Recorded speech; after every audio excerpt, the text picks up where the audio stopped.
What's up, Brew Crew? Opie here. Welcome back to my Brew City Garden. So I just wanted to give an update on the Straw Bale collaboration series and where I'm at and kind of approximately where everybody else is in their straw bale gardens this year, or bale gardens. So it's really here in the Brew City Garden, we're just dealing with some really strange weather this spring. Really, we haven't had much of a spring at all. It's been more like winter up until just a few days ago or about a week ago.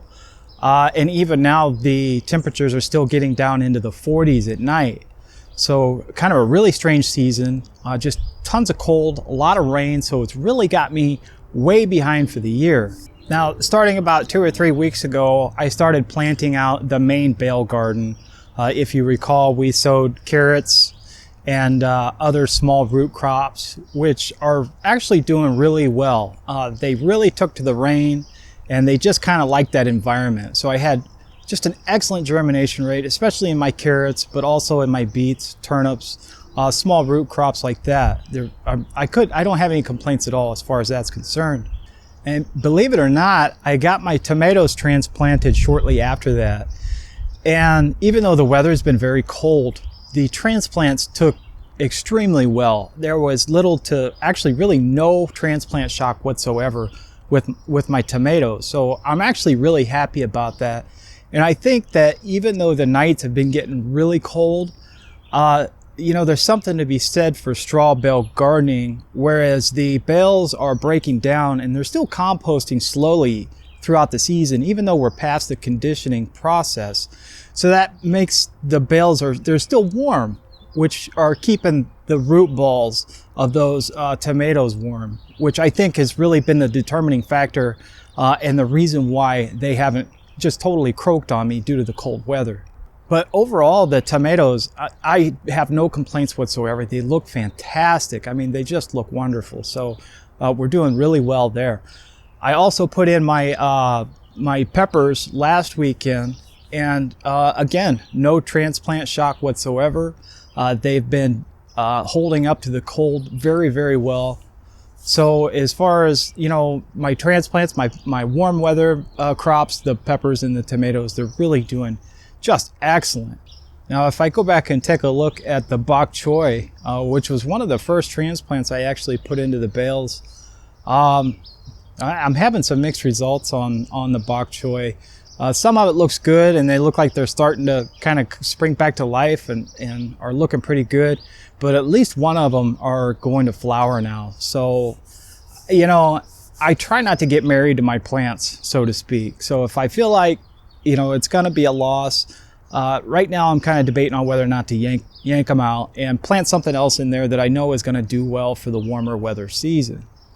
But as far as the kohlrabi and let's see, I had the kaleettes and the Brussels sprouts. Those are actually taking really well, and they're starting to put on new growth.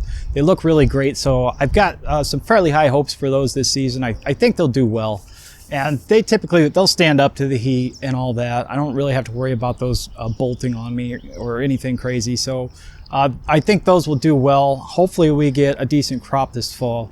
Especially with Brussels sprouts, they're really hit and miss here in this area, or at least for me. I know they grow really well in the north, but for some reason I always have a little bit of trouble getting Brussels sprouts, or at least nice sized ones. So other than that, let's see, right now I'm in the process of conditioning my last 8 bales, and those were the bales that I used for the straw bale greenhouse. It's warm enough now, everything can pretty much be outside unprotected. Hopefully we won't get any more frost. We're well past our frost date, but who knows with the way the weather's been this year. But I'm pretty sure we're done with all that. So I dismantled the straw bale greenhouse. I just did some cleanup back here in the back garden area. I set up those bales where I wanted them, and I'm actually on day 3 now of getting those conditioned. And just kind of brainstorming what I'm going to put in them. But it'll be nice to have the extra room. We'll use it for sure. Oh, and in case you're wondering, yes, we did go back and check on the potatoes, and they are going gangbusters now. They're off to the races, and the potatoes look wonderful.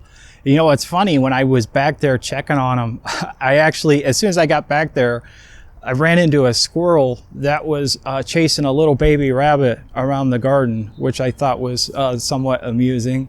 Unfortunately, I didn't get any shots of the rabbit. He was just too small, and I couldn't catch him. Imagine that.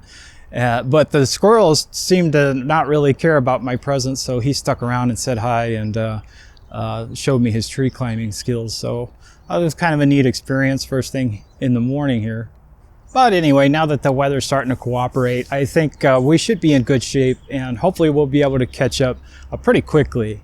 Now, of course, this is a collaboration, so there's several other channels involved here, and I want to encourage you to go and check out these channels as well. I will definitely link everybody in the comments below. As of right now, there's 5 active channels in the collaboration, and then there's 2 more channels that are offering moral support, so to speak.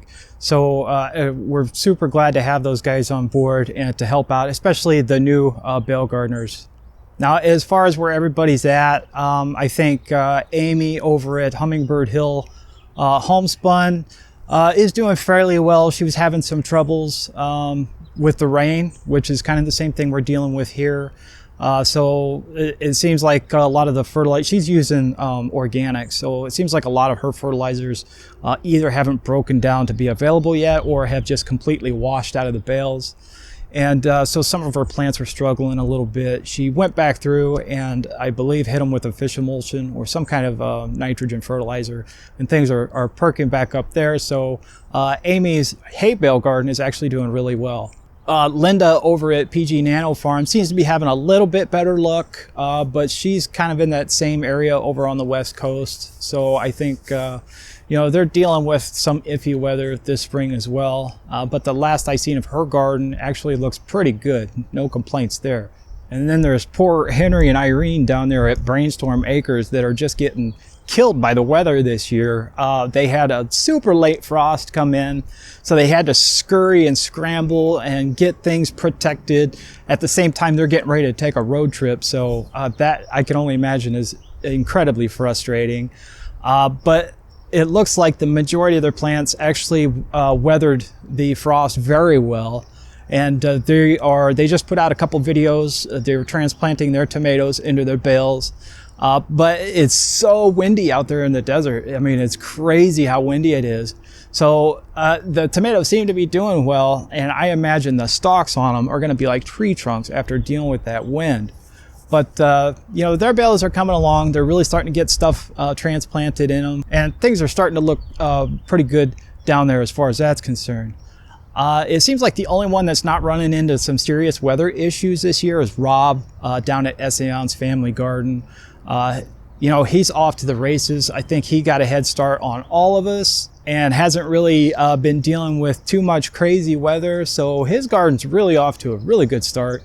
Rob, the sapper gardener, is kicking butt in the straw bale garden this year. And it's my understanding that he is planning on expanding that. So he must be having some decent success because he told me he's going to be putting more bales in. So we'll be looking forward to seeing that.